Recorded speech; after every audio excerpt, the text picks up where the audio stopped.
It was a storm that brought him back, furious, merciless, shaking the walls of Ravenshire.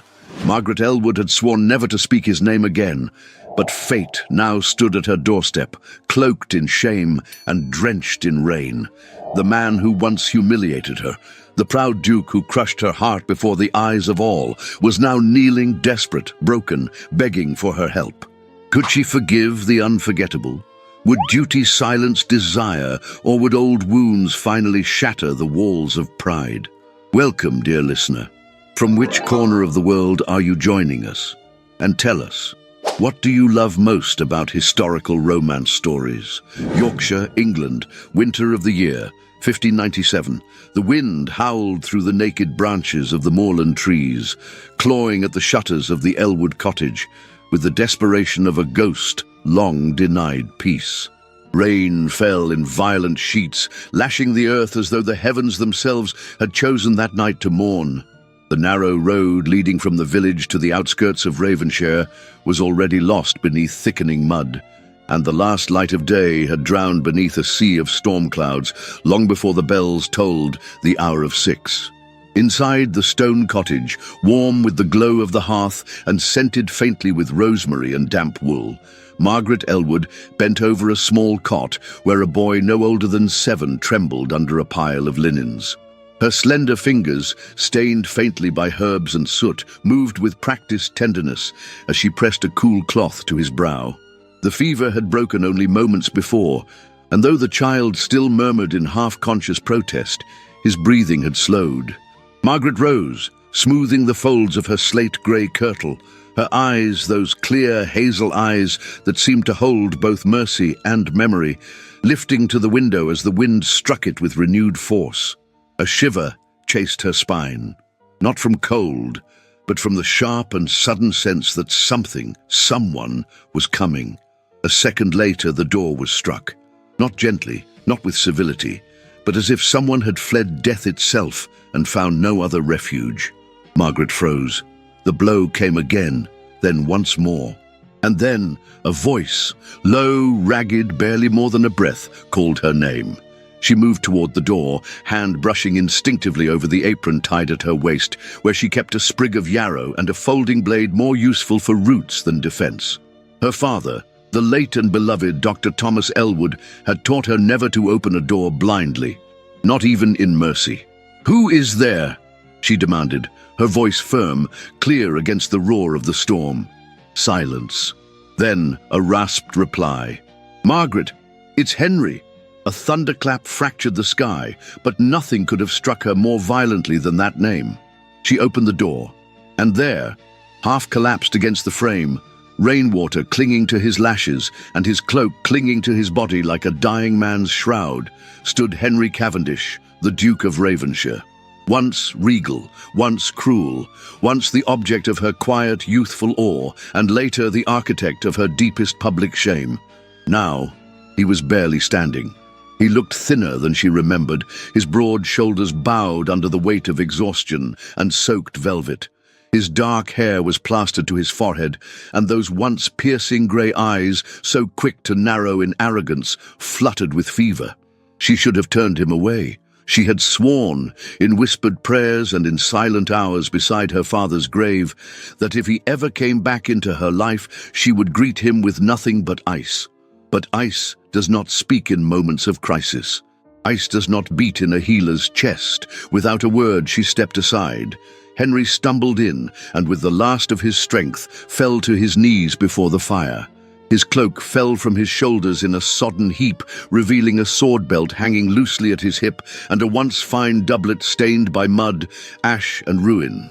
He looked up at her then, not as a duke, not as a man of power or title, but as something raw and stripped of pride. "I had nowhere else," he whispered, barely audible, his voice like dry paper. "They said you still helped the sick." Margaret did not speak. She simply reached for the cloth she had just used on the child. With steady hands, she wrung it anew and knelt beside him. His skin was burning. The scent of travel, damp wool, and something darker, guilt perhaps, rose from him as she pressed the cloth to his brow. He flinched, as if even her touch carried the weight of the past. She did not flinch back, but her heart, oh her heart, pounded like hooves on stone, not from affection, no, from memory, from the taste of betrayal still caught beneath her tongue. She did not forgive, she did not welcome, but she did what duty required. She saved him. And as the storm screamed around the cottage like a wounded beast, Margaret Elwood, the woman he once mocked, tended the fever of Henry Cavendish, the man who now knelt at her hearth in ruin. The fire crackled. He fell into unconsciousness, and Margaret, rising slowly, watched him in silence. Every breath she took a war between past and present. The storm had brought him back, but the storm inside her had only just begun. The storm had passed, but it had not left in silence. The earth outside remained soaked and sunken, trees bowed with the weight of water, and the sky, though lighter, was still painted in strokes of cold grey. Within the Elwood cottage, the air was warm, filled with the scent of steeping chamomile and wet wool drying beside the hearth. Yet, even the comforting crackle of the fire could not soften the edge of what now stirred beneath that roof. Henry Cavendish, Duke of Ravenshire, still lay upon the cot that once belonged to Margaret's late father. He had been fevered through the night, and though the worst had broken by morning, he now drifted between shallow sleep and uneasy wakefulness. His breathing came steadier, but his face, once proud and unyielding, was pale with illness and exhaustion. The mighty had fallen, and he had fallen here. Margaret Elwood stood at the table, grinding dried roots into powder, her sleeves rolled above her elbows, the linen of her chemise tinged at the wrists by tincture stains. Her movements were steady, but her mind was a storm far more violent than the one that had passed. Every sound the Duke made, every shift of breath, every rustle of the blanket, tightened the invisible thread drawn taut inside her. Across the room, Dr. Thomas Elwood, her father, moved with silence befitting a man who had witnessed too many deaths to speak casually of the living. His silvered hair was pulled back beneath a soft black cap, and he studied the recovering nobleman with an expression neither kind nor cruel, merely wary. "He'll live," the doctor murmured at last, setting aside the pulse-worn wrist. "Though what manner of life he intends to live from now on, I dare not guess." Margaret said nothing.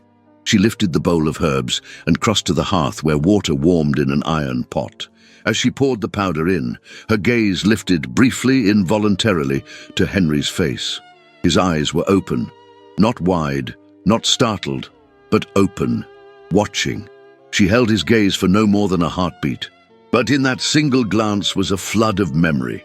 She had once looked into those eyes under the golden haze of summer, when the midsummer fair had bloomed across the village green with ribbons, music, and fire-roasted apples. She had been 19 then, in a gown her aunt had stitched from leftover wool-dyed lavender, and the villagers had whispered that the healer's daughter would surely catch the attention of someone with noble blood, someone like him. And she had. He had danced with her. He had smiled. He had bent to speak softly near her ear, and then, at the moment when the crowd turned to witness the lighting of the bonfire, he had laughed, loudly, cruelly. "Tell me," he had said, loud enough for the entire green to hear, "how much rosemary does one need to mask the scent of desperation?" The crowd had laughed too, as they always did when a noble made jest. Margaret had stood frozen, heat rushing to her face, her hands curled into fists inside her apron. She remembered the taste of metal at the back of her throat and the sound of laughter echoing through her ears long after the fair had faded. Now those same eyes looked up at her, not mocking, not proud, just tired. "I see," he said hoarsely. "You haven't lost your skill or your silence." Margaret poured the water into a cup, placed it on a wooden tray beside a wedge of rye bread, and approached. She did not speak. She placed the tray on the small table beside the cot and straightened her spine. He reached for the cup. His fingers shook, but he managed. When he drank, it was slow, deliberate, as though the act itself were a negotiation of dignity. "Why here?" she asked quietly, her voice even. Henry did not look at her. "No one else would open their door. That surprises you?" Her tone was like the winter outside, calm but biting. He set the cup down. "It does not." Margaret's gaze remained fixed. You are the Duke of Ravenshire. You have servants, carriages, land. Ravenshire is dying, he interrupted, voice lower now. There are no servants left. The tenants have fled or buried their dead. The court has turned its back on my house. She narrowed her eyes, arms crossing slowly. And what of your betrothed? Surely Lady Cecily Danvers would have welcomed you in the south. At last, his eyes met hers. There it was again, pain, not theatrical, not performed, real. She won't have me. None of them will. Margaret felt her chest still. Her breath caught not in triumph nor pity, but in a strange, wordless place between satisfaction and sorrow. He went on. The plague ruined more than the land. It uncovered debts, secrets, failings. My name is now spoken with disdain in every drawing room from York to London. I am a man without a future. Unless... He stopped. Margaret's pulse quickened, though her face betrayed nothing. Unless what? She asked, the edge in her voice sharper than the blade she used for her herbs. Henry's voice was quiet now, controlled. Unless I marry. Silence fell so heavy it made the flames in the hearth seem louder. Margaret did not move. She did not blink. He continued, as if each word cost him something greater than coin. I need a wife, a duchess, a woman who can restore order to the estate. The court may despise me, but it still bows to a title. If I marry, the crown may overlook what has passed. He looked at her, and in that look she understood. He had not come here merely because he was sick. He had come with purpose, with need, with strategy. You expect me to marry you? She said slowly, her voice not rising, not trembling, only sharpening like steel on flint. Yes, he said, I do. Margaret took a step back. Dr. Elwood, who had remained still through the entire exchange, rose now from his seat. Out, he said simply to Henry. You've been tended. You'll live. Take your pride and go before I forget that I swore an oath to heal. Father, Margaret said gently, one hand raised. Let him finish. Henry did not stand. He simply looked at her. Not out of love, he said. That was never promised, but out of necessity. I know what you can do, Margaret. I've seen what you've become. The people listen to you. They trust you. You are more duchess than any lady I've ever known. Margaret felt her throat tighten. Her jaw ached from holding it shut. She turned away, not because she was moved, but because something inside her, something long locked away, had stirred at those words. She walked to the window. The trees still bowed in the wind. The sky had lightened to a dim silver. Behind her, Henry spoke once more. If I do not marry, Ravenshire will fall. She looked down at her hands, scarred, calloused, capable. The hands of a woman no longer willing to be used. She turned, and her voice, when it came, was cold as the stone beneath her boots. Then let it fall. The pale sun rose over the moors without warmth, casting long shadows across the frost-bitten hills of Ravenshire. The snow from days prior had melted into a grey crust along the earth, turning the roads to ribbons of ice and mud. In the light of morning, the world seemed still and breathless, as if holding its silence after the night's bitter words. Margaret Elwood stood at the wooden fence of her father's land, shawl clutched tightly around her shoulders, her breath rising in delicate plumes. Below, in the valley, smoke rose from only 2 chimneys. The rest, houses that once belonged to families she had grown up tending, lay quiet, empty, boarded, or worse. She could still hear Henry Cavendish's voice in her mind.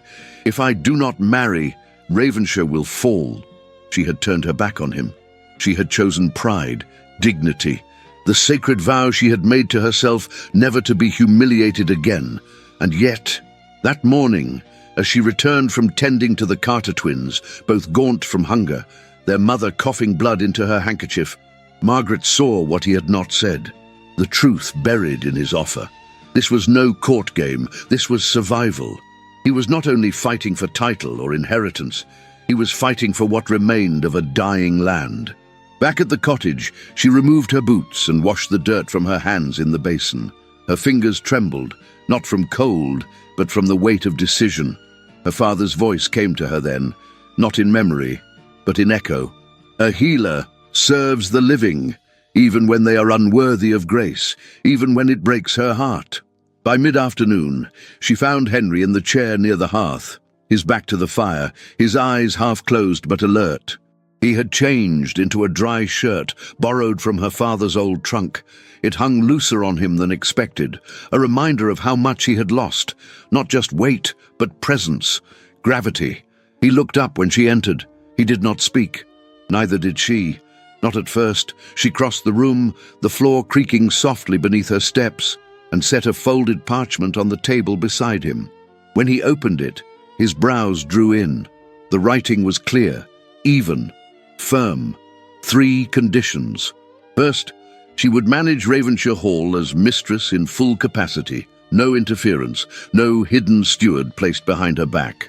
Every decision in the household, from staff to accounts, would pass through her hands. Second, he would publicly acknowledge her as Duchess, not as a placeholder, not as a charity, but as his wife, in name and title, before court and clergy. Third, there would be no consummation, no claim of her body. Their union would be one of alliance only, and he would swear to that before the priest. Henry read it twice. Then he looked up at her. "You've planned this carefully," he murmured. Her gaze did not waver. "I've lived long enough with the consequences of trusting men who plan poorly." A pause, then something shifted in his expression. Not offense, not surprise, respect. "I accept," he said simply.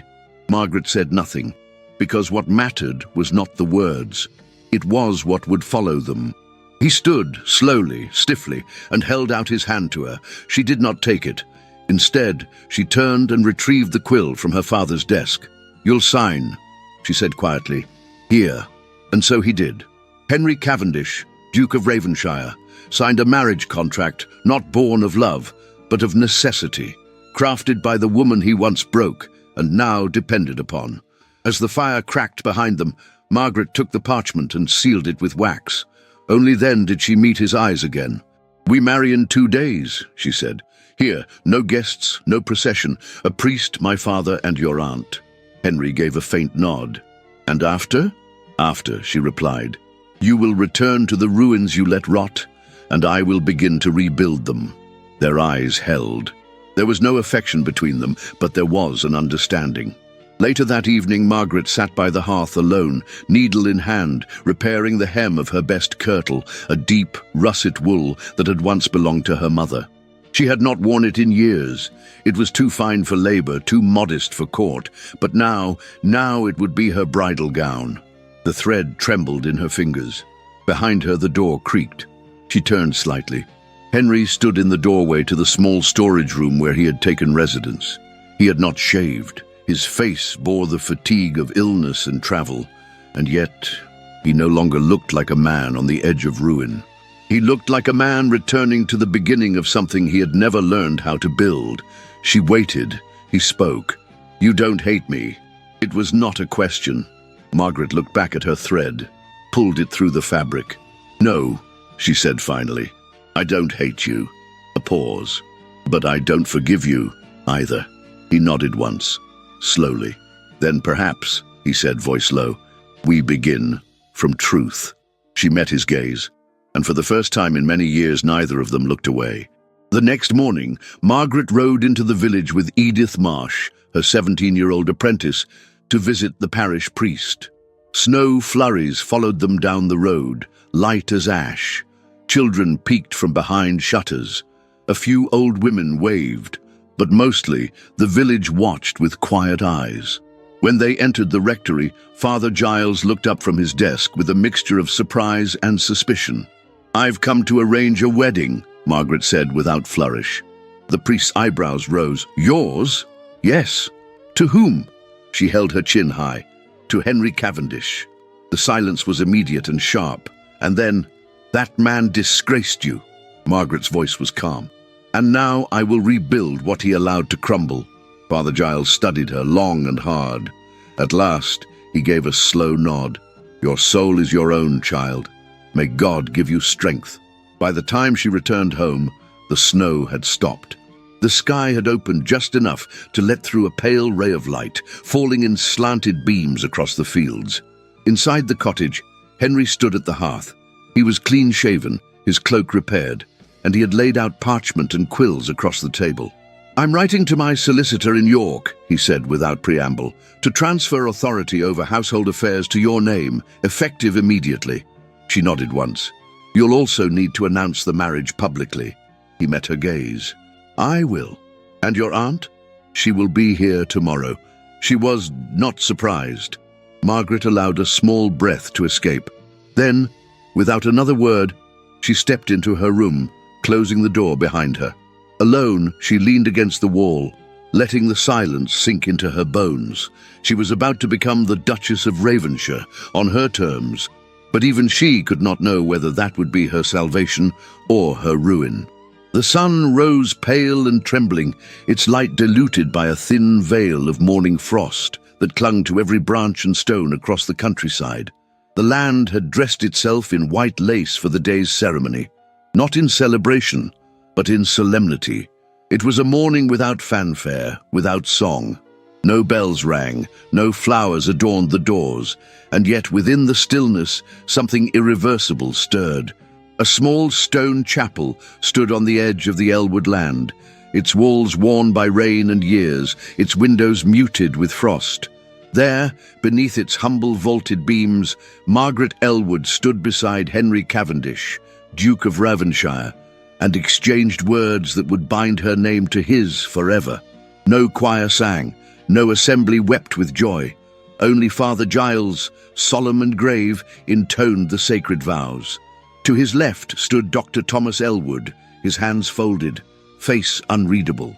To his right, Lady Agnes Rowley in mourning black, her ruff crisp and her eyes sharper than any blade in the chapel.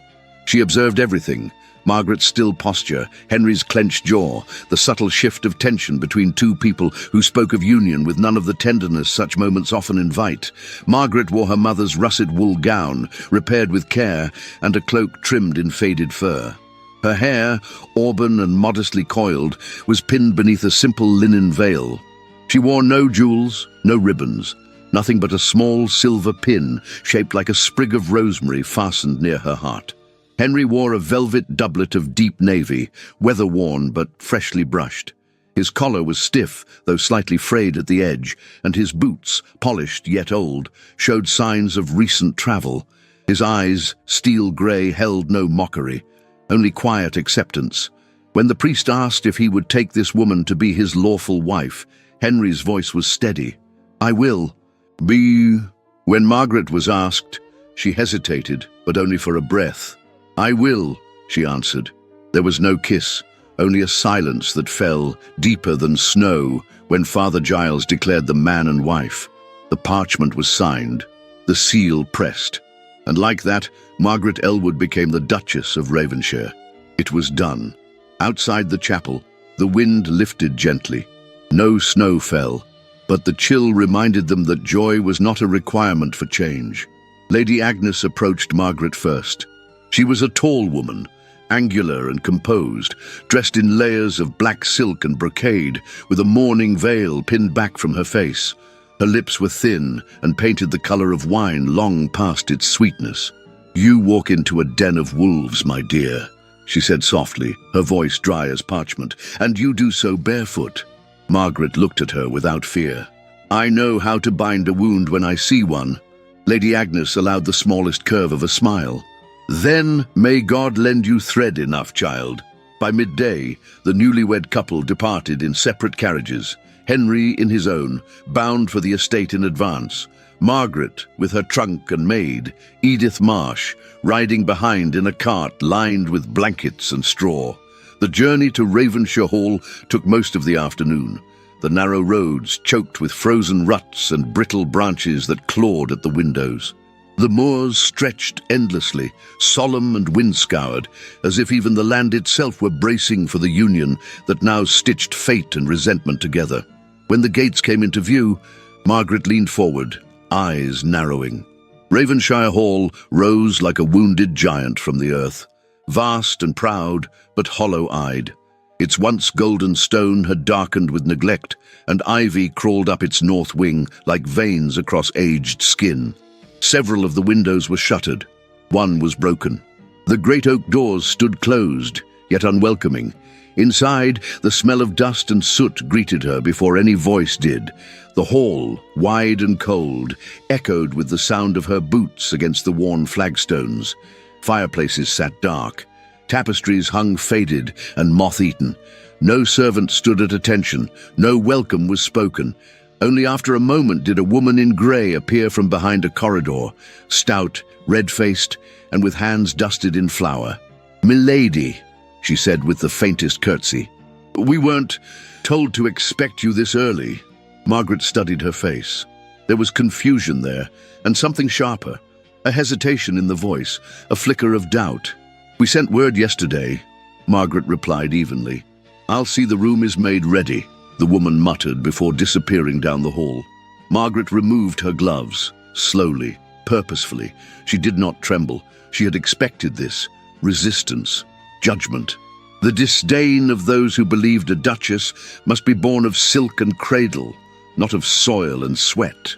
Later, as she ascended the grand staircase, its banister dusty and loose at the joints, Margaret paused midway and looked back. There, at the base of the stairs, stood Henry. He had arrived shortly before her, but said little. His cloak now hung from his shoulders, his posture straight yet tired. He met her gaze, and something flickered between them. Not warmth, not distance. Recognition, perhaps. The beginning of something wordless. "The east wing has been closed off," he said. "You'll have your chambers in the south." Margaret inclined her head. "That suits me. I'll speak with the steward," he added, voice lower. "And the staff." "You will speak of my name and my place," she said, stepping down one stair so that they stood at equal height. "Or you will watch this house fall one room at a time." Their eyes met. This was their marriage. This was their truth.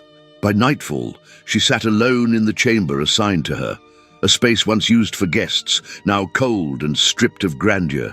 A fire had been lit, but half-heartedly, and only one candle flickered beside her wash-basin. Edith unpacked the trunk in silence, her youthful hands folding Margaret's few gowns with care. "Do you regret it, milady?" she asked softly.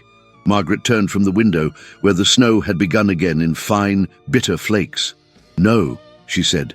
"Regret is for the dead." "Aye?" A knock came. Lady Agnes entered without waiting. She walked slowly, her cane clicking on the stone floor, her dark eyes keen beneath her veil. "You will have no allies here, Margaret," she said. "Not among the old families, not among the court. They will see your rise as an offence, an infection." Margaret stood, her chin lifting. "Then let them bleed." Lady Agnes tilted her head, as if studying a painting hung too low. "You are steel wrapped in linen," she murmured. "But take care, child. Steel bends when it forgets the fire." She turned, and as she reached the door, added without turning back, "The court never forgets, Margaret, and neither do its vipers." When she was gone, Margaret walked to the mirror. Her reflection looked tired, pale, but unbowed. She removed her veil, letting her hair fall softly over her shoulder, and ran her fingers over the rosemary pin at her collar. She was no longer Margaret Elwood.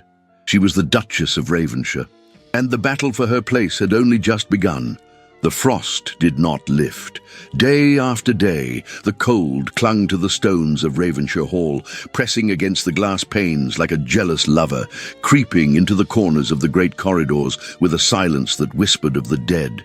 Margaret Cavendish, Duchess of Ravenshire, moved through the halls as a shadow moves through memory. Quiet, persistent, unwelcomed by some, watched by all. The household had not embraced her, but it had begun to obey. The maids curtsied now, if with stiff spines. The footmen no longer looked through her, though they did not yet look at her. She did not demand affection, she demanded function. And so she worked. The first room she claimed was the old sick room, tucked near the west wing, a space unused since the last epidemic. The windows were cracked and thick with grime, and the beds still held yellowed sheets that bore the ghost of past fevers. Margaret ordered them burned. She brought in casks of herbs from the village, sage, elderflower, valerian, and scrubbed every inch of the floors with vinegar and boiling water. Her hands bled through her gloves. She did not flinch. Edith, ever at her side, helped with silence and steady resolve. When Henry passed the threshold one evening to observe her work, he paused in the doorway, eyes taking in the scent of rosemary and the firelight flickering on her sleeves rolled above the elbow. "You've taken to rebuilding the hall like a general," he said, a flicker of wryness in his voice. Margaret did not stop arranging the jars. "I do not intend to sleep in a tomb," she replied. He nodded, but said nothing more. That night she walked the halls alone. It was near midnight, and the wind rattled the shutters with a force that sounded like knocking from some other world. She held a single candle in a brass holder, her other hand trailing lightly along the cold stone wall. Her steps were soft, careful. She did not believe in ghosts, but the house did. The portraits watched her. The silence echoed in ways it should not. And in the far corner of the upper floor, past the narrow servants' stairs and the unused dressing rooms, she found a door she had not noticed before. It was locked, a key hung nearby, rusted and cold. Without hesitation, Margaret took it and opened the door. The room beyond was stale with dust and filled with furniture draped in white cloths, like mourning veils over forgotten dreams. A small study desk sat beneath a window warped with moisture. The hearth had not been lit in years. On the wall hung a sword, slender, ceremonial, and beneath it, a painting of a young man with Henry's eyes, the late brother. She stepped into the room. The air felt colder here, still, as if the very act of entering had awakened something beneath the surface of time. Margaret moved to the desk. She opened drawers carefully, reverently. She found nothing at first, only dried ink pots, broken quills, an old rosary, a small dagger wrapped in silk. But in the bottom drawer, beneath a false panel, she discovered a sealed letter. The wax bore the Cavendish crest, but the handwriting was not Henry's. It was finer, younger, sharper. She held it in her hand for a long moment, the silence stretching like cloth across a coffin. Then she broke the seal. The letter was addressed to Henry. The words struck like ice. "If you marry that healer's daughter, Cecily will speak. She has threatened to expose everything, father's debts, the forged ledgers, the hush payment sent to Lord Atherton's clerk. She says your title will not save you, that your name will be torn from court like a weed. She has no need of love, Henry. She wants control. If you cross her, we fall." It was signed, Edward. Margaret sat slowly in the nearby chair, the letter shaking slightly in her hands. Cecily Danvers. She had heard the name in whispers. Lady Cecily. Graceful, untouchable, born of a family so entwined with the court that their sins were perfumed and painted. She had once been Henry's intended. She had once walked through Ravenshire Hall with her chin raised and her eyes sharp enough to slice silk. And now Margaret knew that her marriage was not only about ruin, it was about threat. It was about silence. Henry had married her not simply to restore his estate, but to escape a woman who had claws sunk into his past. Margaret folded the letter carefully and tucked it into her bodice. She did not weep. She did not scream. She only sat, eyes fixed on the flickering candle, and whispered aloud, "So, that is the weight of my crown." By morning, the sky had turned a soft, bruised blue, and the sound of hooves on frozen ground echoed through the courtyard. A group of tenants had arrived, 3 men and a girl, barely 13, with a twisted ankle. Margaret came to meet them in her cloak, hair braided tight against the wind. They stared at her with a mixture of hope and uncertainty. She offered no smiles, only orders. "Bring her inside, to the sick room. We have rosemary, comfrey, and clean bandages." The men obeyed. Later, as Margaret bound the girl's leg with steady hands, she caught one of the villagers watching her. "You're not what we expected," he said gruffly. Margaret tied the knot with care. "No," she replied, "I'm not." By evening, she had opened the lower gardens, the ones left untended for 2 years, and assigned Edith the task of clearing dead roots. They would plant again in spring. They would restore what had withered, not just the land, the name, the dignity. That night, as she passed Henry in the corridor, he paused. He had a book in his hand and a question in his eyes. But before he could speak, she turned to him. "I found Edward's room," she said calmly. His breath caught, and she knew. He knew what she had found. Still, she said nothing more. just walked away. The candle in her hand trembled with the wind behind her, but her spine never bowed. She was a duchess now, and the ghosts would not rule her, she would rule them. The air in York was sharp with ice, the sky overcast, and the streets soaked from days of slush and hoofprints. Bells rang from the cathedral tower, their peal steady and austere, echoing through the grey city like a warning bell rather than a welcome. Margaret Cavendish, Duchess of Ravenshire, stood at the edge of the square as the steward's carriage rolled past.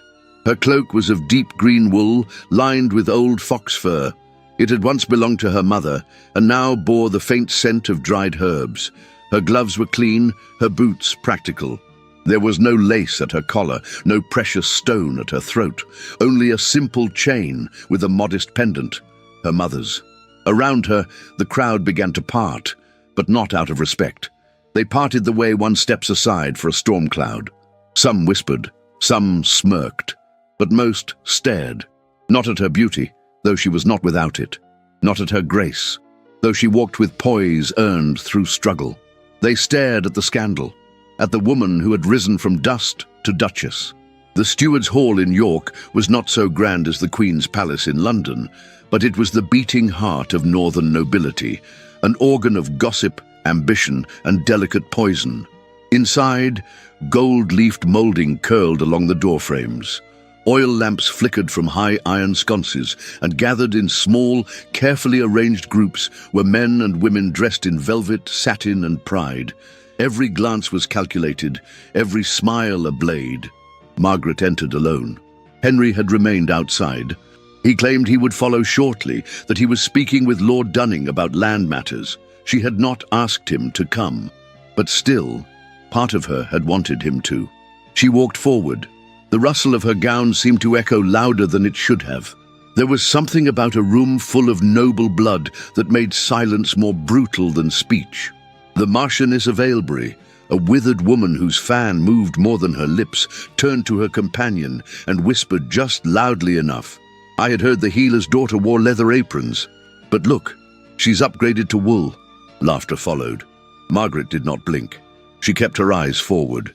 Near the steward's dais stood Lady Cecily Danvers, cloaked in maroon velvet and trimmed in swan's feather, her dark hair curled and pinned with garnets.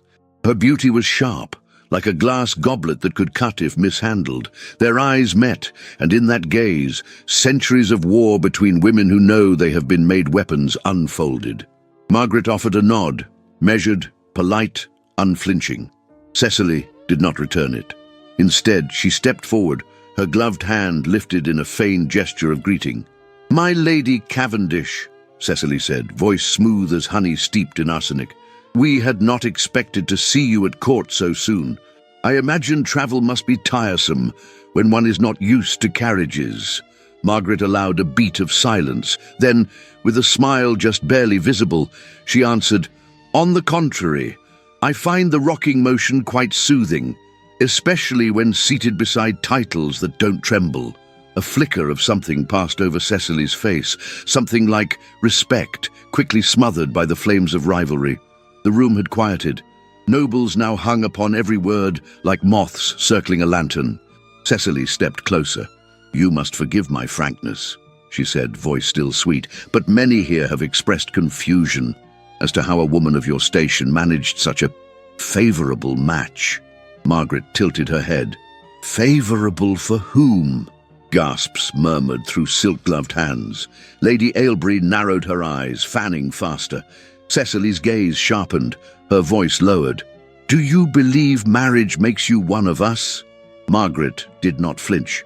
"I believe the Queen's law makes me Duchess. And law, unlike gossip, cannot be undone with powder and perfume." A cold smile from Cecily. "Not always, especially when the union in question lacks proper noble consent." The room froze. Margaret's heart stilled, but only for a moment. Then she turned. In the corner of the room stood a royal steward, flanked by guards in crimson tabards. He held a sealed letter, the wax still fresh. He approached. All eyes followed. Margaret stood straight, hands steady at her sides. The steward bowed his head, then extended the letter to her. "To Her Grace, the Duchess of Ravenshire." She broke the seal. The words were brief, but they cut deep. By order of the Queen's Council, the legality of your union with His Grace, Henry Cavendish, Duke of Ravenshire, is to be reviewed due to the absence of formal noble consent prior to marriage. You are to present evidence of legitimacy and intent within 10 days before a tribunal convened in London.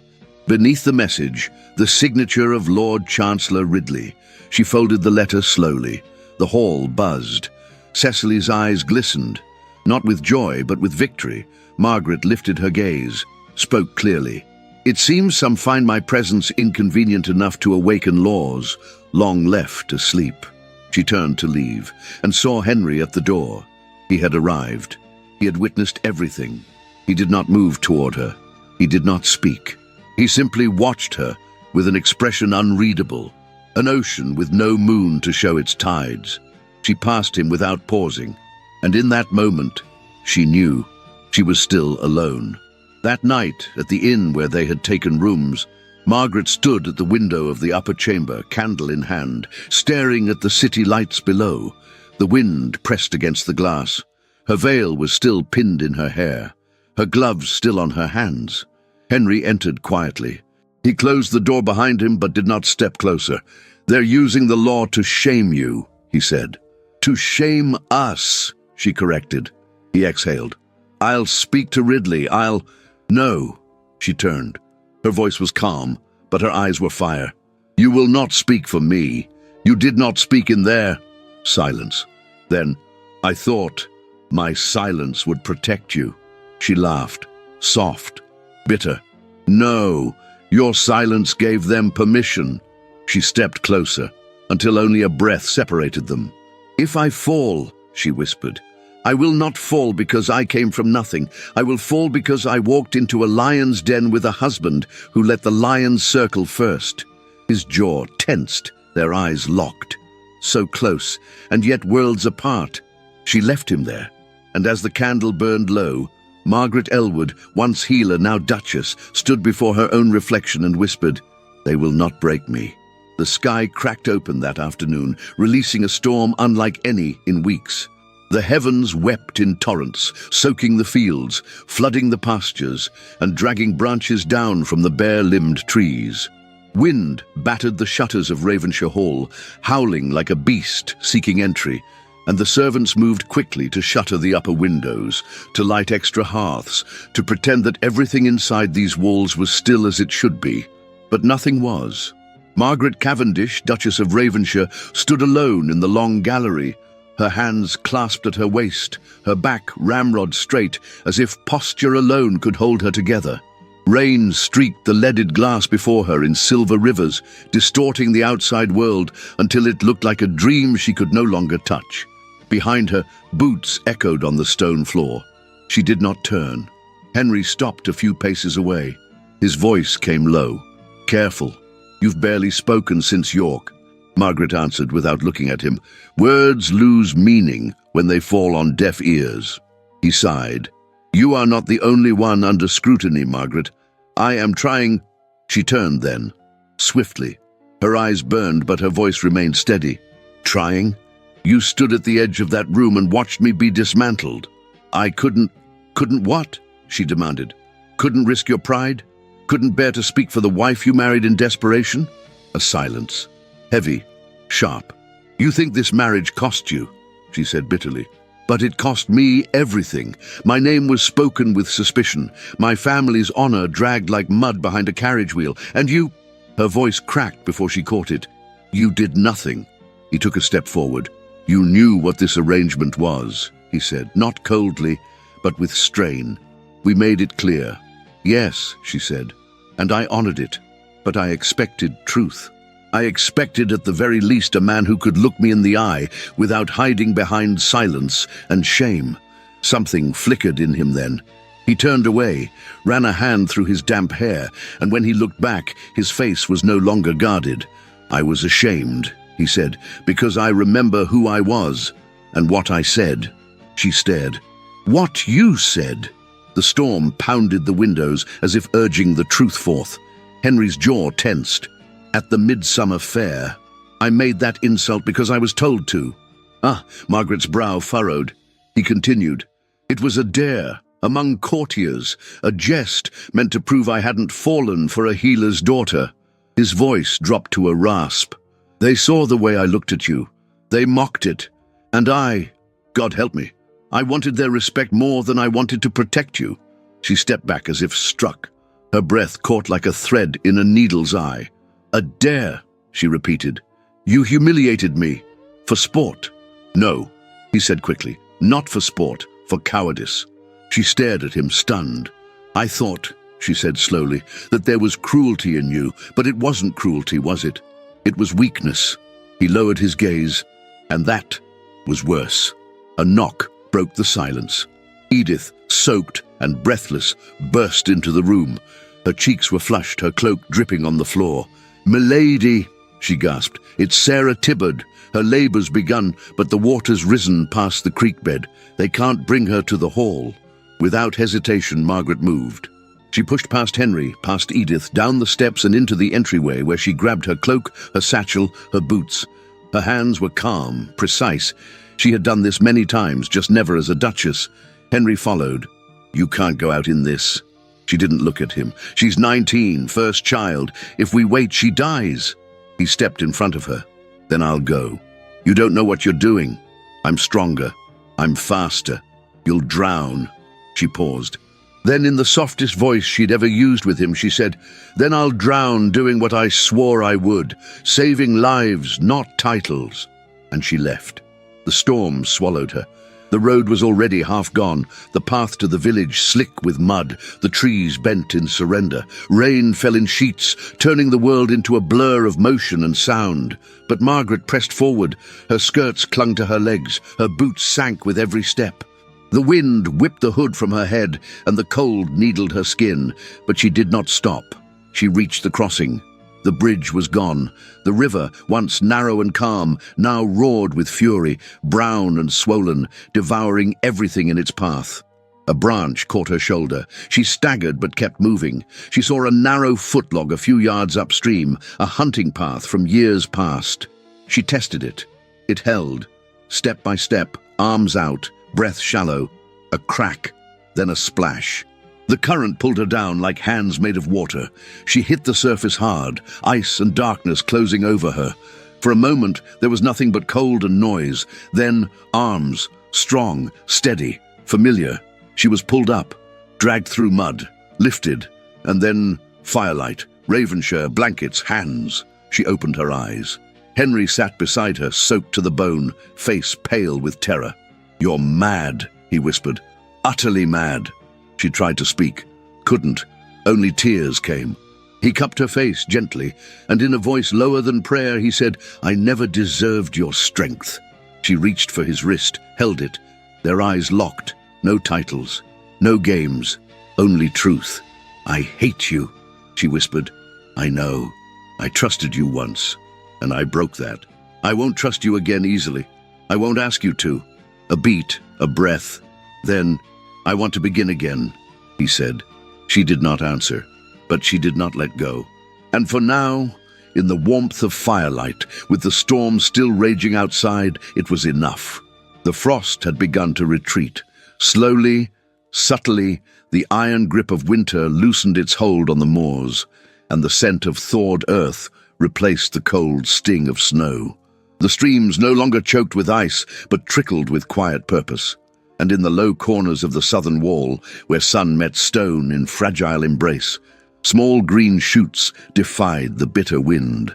Within Ravenshire Hall, the change was quieter still, but it was real. Margaret Cavendish, Duchess of Ravenshire, rose before dawn each day and prepared her satchel with dried herbs and clean cloths. She no longer walked the halls alone. Henry, now appearing without fanfare or pretense, joined her in the sickroom. He did not instruct, he did not boast, he simply learned. At first, he held basins, then he crushed leaves. Then, without being asked, he took up the ledger and recorded names, fevers, tinctures administered, and the dates of improvement or decline. He did not ask for praise. Margaret did not offer it, but each glance held less stone and more warmth. Each silence was no longer filled with what had been broken, but with what might in time be mended. One morning, while Margaret treated a tenant child recovering from a rash, Henry knelt beside her, handing her the clean bandage before she asked. Their fingers brushed. She looked at him, he looked back, and though no words were spoken, the moment stretched, not in tension, but in the ache of possibility. That same afternoon, Margaret walked to the lower gardens, her apron still dusted with flour from Edith's failed attempt at baking. The earth was soggy, uneven, and covered in winter's bones. Yet she found the place, a crumbled edge of stone wall, half swallowed by weeds, where she had once tried to grow a single rosebush. She had planted it in late autumn, with fingers stiff from cold, and hope blooming from sorrow. But the bush had died the following spring. The roots had not held. She stood now in that same spot, wind tugging gently at her coif, eyes fixed on the bare patch of earth. "I remember you crying here once," a voice said behind her. She turned. Henry approached, a small canvas sack in his hands. "You watched me?" she asked softly. "I didn't mean to," he admitted, "but I did." He knelt. "Open the sack, inside, fresh roots trimmed, ready. A rose," he said, "of the same kind, deep crimson, hardy." She said nothing. He began to dig. She knelt beside him. Together they pressed the roots into the ground. When it was done, they stood in silence. "May it hold this time," Margaret said. He answered without looking at her. "It already does." 3 days later, the peace was broken. A rider arrived at dusk, his cloak soaked in rain, the seal of the royal court stamped on the scroll he bore. The parchment was thick, the wax unblemished. Henry read it first. His expression did not change, but his hand tightened around the scroll. He handed it to Margaret. She opened it slowly, the firelight casting gold across the inked lines. The tribunal had summoned them to London. Lady Cecily Danvers had filed a formal protest to the Crown, alleging that Margaret's elevation had been done without proper inquiry, that her low birth, vulgar lineage, and lack of refinement rendered her unfit to hold the title of Duchess, let alone sit beside the Duke of Ravenshire in public affairs. Margaret read the words aloud, and then set the letter down. "She fears me," she said. Henry sat heavily at the table. "No," he said. "She fears the power you now hold." Margaret rose. She crossed the room and retrieved the folded letter she had hidden among her father's books, a letter sealed years ago, written by Edward Cavendish, Henry's late brother. She handed it to him. He did not open it. "I've already read it," she said. "I know what Cecily threatened. I know how she held your brother by the throat. I know why you ran." Henry's shoulders stiffened. "I didn't run," he said after a moment. "I endured." Margaret's voice was steady. "Then, endure beside me." A silence. And then he met her gaze. "You intend to take this to the tribunal?" "Yes." "To expose her?" "To defend myself." Henry reached out, rested his hand lightly atop hers. "You won't stand alone," he said. And for the first time since their vows, she believed him. Preparations began at once. Edith packed Margaret's best gown, a deep blue wool with embroidered cuffs, her sole pair of pearl earrings, and a white partlet stitched by hand. Henry sent word to Lady Agnes, requesting her presence as witness and protector. Before dawn broke the next morning, they stood side by side at the edge of the courtyard, the horses saddled, the carriage loaded, the air sharp with cold and tension. Margaret wore her cloak pinned at the throat. Henry adjusted his gloves.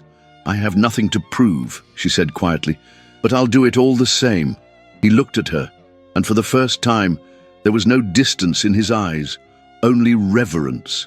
They stepped into the carriage, and as the wheels turned toward London, toward the court, toward the lion's den that had once laughed at her name, Margaret Elwood Cavendish closed her fingers around the letter in her lap and whispered, "Let them come." The hall of the Queen's Tribunal stood like a cathedral of judgment, its tall arched windows veiled in grey light, its stone columns cold to the touch, its rafters lost in shadow. Within, nobles gathered like crows upon a bough, robed in colour but stripped of mercy, each eye sharp with curiosity, disdain, or calculation. At the centre of it all, standing before the council's elevated bench, was Margaret Cavendish, Duchess of Ravenshire. She wore no jewels, no powdered veil, no ornament crafted to feign nobility. Her gown was a rich indigo wool, heavy and unembellished, with white embroidery curling at the cuffs like frost across morning glass. Her hair was coiled tightly beneath a modest cap. Around her throat, the same silver chain she had worn since girlhood. A widow's clasp, a healer's pride. Nothing more. She stood with her back straight, her hands clasped at her waist, her gaze trained not upward to the bench, but outward toward those who whispered from the rows of polished benches, toward those who had laughed at her name, questioned her womb, her worth, her place. Henry sat behind her. He had not spoken, not yet. But he was there, and for once it was not the silence of retreat, it was the silence of presence, of loyalty finally offered with quiet steel. To Margaret's left stood Lady Agnes Rowley, dressed in mourning black as always, her veil pinned precisely, her chin tilted in fierce defiance. She had not moved since their arrival, she had not spoken, but her very breath defied expectation. "Let the tribunal be called to order," the Chancellor announced, his voice carrying through the vast chamber like a bell tolling over water. He was a tall, narrow-eyed man with fingers like quills, and a mouth pressed into habitual frowns. "This hearing concerns the legitimacy of the union between His Grace Henry Cavendish, Duke of Ravenshire, and Mistress Margaret Elwood of Yorkshire. Let the parties be heard." There was a pause. Then, from the far right bench, Lady Cecily Danvers rose. She was dressed like a martyr, crimson velvet, gloves of pearl silk, and a brooch at her breast shaped like a wounded heart. Her voice came sweet as honey left too long in the sun. "Your Honours, I bring this protest not in malice, but in mourning for the erosion of sacred customs. The title of Duchess, of peerage itself, should not be handed to one whose blood is unsanctioned, whose lineage is unmarked, whose presence mocks every oath we have ever sworn to the crown and to tradition." Murmurs followed.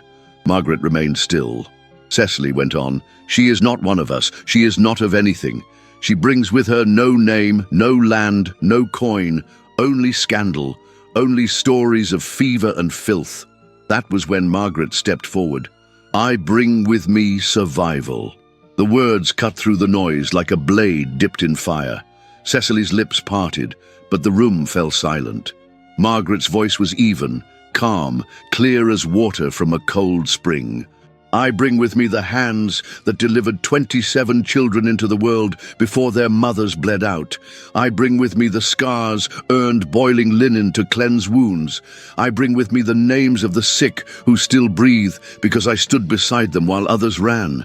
She reached into the pocket of her gown. From it, she withdrew a folded parchment, the wax seal unbroken, still bearing the Cavendish crest. She held it up. "This letter," she said, "was written by Edward Cavendish, Henry's late brother. It details a campaign of blackmail and manipulation carried out by Lady Cecily Danvers, threats made not for love, but for leverage. She threatened to destroy the Cavendish name if Henry refused her. And now she seeks to finish what she began, not to preserve nobility, but to punish the man who denied her a crown." Gasps stirred like wind through wheat. The Chancellor motioned. The parchment was brought forward. "Examined. Is this your handwriting, Lady Cecily?" he asked, narrowing his gaze. "I have written many things," she said slowly, "but none I would be ashamed of." The Chancellor turned the page, lips pressing tighter. Another voice rang out behind them. "I will speak." Lady Agnes Rowley stepped forward, cane in hand, her veil rising slightly with the draught. "I have known Margaret since she was a girl. I watched her tend my nephew's wounds when the physicians failed. I watched her walk into a house burning with plague, while titled women fled behind their embroidery hoops. You question her lineage. I question yours. What name among you has not bathed in scandal when washed too closely?" A stunned silence. Then another voice. "Read this." A second parchment was handed to the council. "Written by Dr. Thomas Elwood, shortly before his death. A man who served under 3 monarchs. A man who was never accused of disloyalty or dishonor. The clerk read it aloud. It was short, unflinching. I taught my daughter to bind a wound, to read a pulse, to speak the truth. I taught her not to seek favor, but to serve. If you seek a duchess of feathers and deception, look elsewhere. If you seek one of courage, you have already found her. The clerk folded the parchment. No one spoke. The Chancellor turned to Margaret. Do you wish to say more? She stepped forward again. I was not born in silk. I do not speak in court riddles. But I have honored the name I was given, and now I honor the one I've taken. I do not ask for approval. I do not beg for recognition. I stand only on the truth, and it stands with me. A pause. Then Henry rose, and without grand speech or artifice he spoke. I married Margaret not out of desperation. I married her because I saw what the court had forgotten. Strength is not inherited, it is chosen, and I chose her. Silence thundered. The Chancellor leaned forward. He turned to the council, and after a moment that stretched like a century, he spoke. This tribunal finds no cause to question the legitimacy of the marriage between Henry Cavendish and Margaret Elwood. Her title stands. Her name stands. And let it be known that Lady Cecily Danvers has brought forth accusations built on bitterness, not truth. Her standing in court is suspended pending further inquiry. The gavel struck. Once. Final. Margaret did not cry, but her hand, resting at her side, curled softly. Behind her, Henry exhaled. Lady Agnes bowed her head. Outside the tribunal, the rain had ceased. The sun, faint, winter-pale, broke through the clouds and lit the street in threads of gold. Margaret stepped into the light. The fight had ended. The reckoning had passed.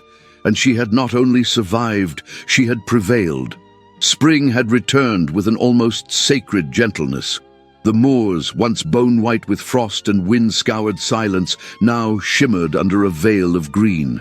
Snowdrops bowed in clusters beneath the hedgerows, and the breeze, no longer cruel, carried the earthy sweetness of waking soil. Ravenshire breathed again, not just as land, but as legacy. The windows of the great hall were open, and light spilled through the ancient panes in dappled gold. Somewhere beyond the eastern fields, the lambs cried out softly, a sound so new and delicate that Margaret paused at the edge of the gallery just to hear it. She wore no jewels today. No title draped her shoulders like a chain. Only a linen gown of dove grey, simple and clean, with the sleeves rolled slightly above her wrists as she crossed the corridor with a basket of early herbs. Her hands, though softened by balm, still bore the quiet strength of labor. She had not stopped working. Not when the court ruled in her favor, not when the letters arrived from London congratulating her position, not even when the steward himself had bowed without hesitation and called her "Your Grace" without a tremble in his voice. Her place had been earned, but it had also been grown. As she stepped through the arched passage toward the garden, her breath caught, not from surprise, but from reverence. Where once there had been tangled roots and thorns, there now stood a place of order and peace, beds of lavender, thyme, and sage stretched in perfect lines. Roses, deep crimson and blushing cream, budded along the repaired wall. A stone path curved through a grove of young ash trees, their branches rustling with shy leaves. In the center stood a carved sign, etched in soft iron, "The Duchess's Grove." Margaret paused beneath one of the trees, her fingers trailing across the bark. She had not asked for this. Henry had never mentioned it, but she knew, by the craftsmanship, the placement, the thought, that it had been his doing, and that made it more precious than any coronet. She turned at the sound of boots on gravel. Henry was approaching from the far archway, sleeves rolled, boots muddied from the barn path, his coat open to the wind. A few curls had loosened from behind his ears, and his brow shone lightly with the sun's warmth. He did not look like a duke. He looked like a man who had worked, who had failed, who had come back. Their eyes met across the garden. He did not speak at once. Instead, he stopped before her, breathing as if steadying himself for something greater than any battle or council room.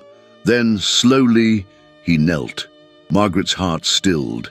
Not from fear, but from the sheer weight of stillness between them. Henry looked up at her, not with pride, not with ceremony, not with apology, but with devotion. "I asked you once to marry me," he said, "out of ruin, out of desperation, out of a need to preserve what I no longer knew how to protect." He paused. "I ask you now, not as a duke, nor as a man seeking redemption, but as myself. No titles, no expectations, just a man who has learned to love the woman who saved not only his life but his soul." Her lips parted, but no words came. He reached into his coat and drew out a simple band, silver with a small rose etched at its center. "This time," he said, "I offer no contract, no conditions, only one vow." He held the ring toward her. "That I will stand beside you, not above you. That your strength will never be questioned. That your name will never be used to silence, but to elevate. And that when history speaks of this house, it will speak your name first." Tears blurred the garden into watercolor. Margaret stepped forward. She reached down, took the ring, and instead of placing it on her own finger, placed it on his. Her voice was steady. "I say yes." He looked up, startled. "I say yes," she repeated, eyes unwavering, "to your vow, and to mine." She reached for his other hand. "My vow is this, that I will forgive what I once believed unforgivable. That I will walk beside you, not behind. That when my hands plant, yours will shelter.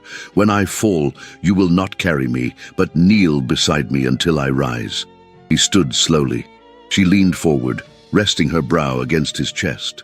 And for a long moment, they simply breathed together, no longer broken, no longer strangers, only whole.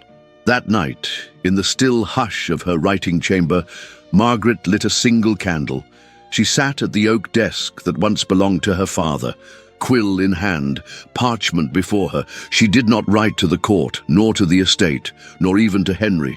She wrote to those yet to come, to the ones who would read her name not with wonder, but with understanding. Her hand moved slowly across the page, to the daughters yet to come. "Let no man ever decide your worth. Let no law strip you of your voice. Let no crown silence the strength born in your hands. You are not made of linen and lace alone. You are forged in courage. Let them remember you not for whom you marry, but for what you dared to become." She set the quill down. The candle flickered. Outside, the roses swayed in the night air. And Ravenshire, once a house of fading stone and whispered ghosts, now stood under a name not inherited, but rebuilt. The orchard was in bloom. Pale blossoms fluttered like memories on the wind, carried across the moors in soft waves of scent and silence. The air was sweet with life, and the fields beyond Ravenshire stretched golden under the early morning light, no longer barren or bruised by the winters of old. From the south-facing window of the nursery, Margaret Cavendish watched the land awaken. Her hands, now lined with time and softened by new seasons of labor, rested on the sill as a smile ghosted across her lips. Below, near the garden wall once choked with thorns, Henry walked with two small children, one with his dark hair, the other with her freckled nose. Their laughter rang like bells over the grass. 8 years. She had measured them not in seasons, but in steps. In days that began with herbal tinctures and ended with bedtime stories whispered over candlelight. In council meetings where she now sat at Henry's right hand, not as ornament, but as decision-maker. In births she still attended in the village. In letters from distant duchesses who once shunned her, now asking her to speak at gatherings for the advancement of women's education and rural health. They had 2 children, Edward Thomas, named for 2 men lost but never forgotten, and Eleanor Grace, who had inherited her mother's sharp gaze and her father's quiet fire. A 3rd child, a daughter born sleeping, rested in a small stone garden beside the chapel. Margaret tended the roses there herself. Pain had not spared them, but neither had love. It had weathered storms, scandals, childbirth, and long silences after long days. But it had held, firm, imperfect, and true. Henry had changed, not into another man, but into the man he was meant to be. He still walked the fields when he needed to think, still frowned too much when reading court petitions. But he kissed Margaret's hand each morning, and every year on the anniversary of their wedding, he placed a single crimson rose from the Duchess's grove upon her pillow. Lady Agnes Rowley had passed 3 winters ago, sharp-tongued until the end. She left her fortune to the village school and a letter to Margaret that simply read, "You were always better than them. I just had to make sure you knew it." Dr. Thomas Elwood's name now adorned a new wing of the infirmary. Edith, her once shy apprentice, now ran it with the kind of confidence Margaret had seen flicker in her when she was 17. She had married a farmer's son, and their wedding feast had lasted 3 days. As for Lady Cecily Danvers, she had fled court after the tribunal. The scandal had burned like dry parchment, and though no charges had stuck, her reputation crumbled. She was last seen in Florence, unmarried, living among exiled English nobles. Some said she hosted salons where poetry was recited and guests wore masks. Others whispered she had gone mad. Margaret no longer thought of her. The world had changed, slowly but undeniably. The Queen was aging. New voices stirred in Parliament. There was talk of universities opening doors to women. Quiet talk, but growing. And in Yorkshire, young girls now walked with books beneath their arms, not dowries. Margaret stepped away from the window. She moved through the hall that once held only cold and echo. Now there were tapestries of wildflowers, shelves of books worn at the spine, drawings hung by little hands, laughter, not whispers. She passed the mirror and saw herself, older, stronger, not untouched by grief, but gloriously unbroken.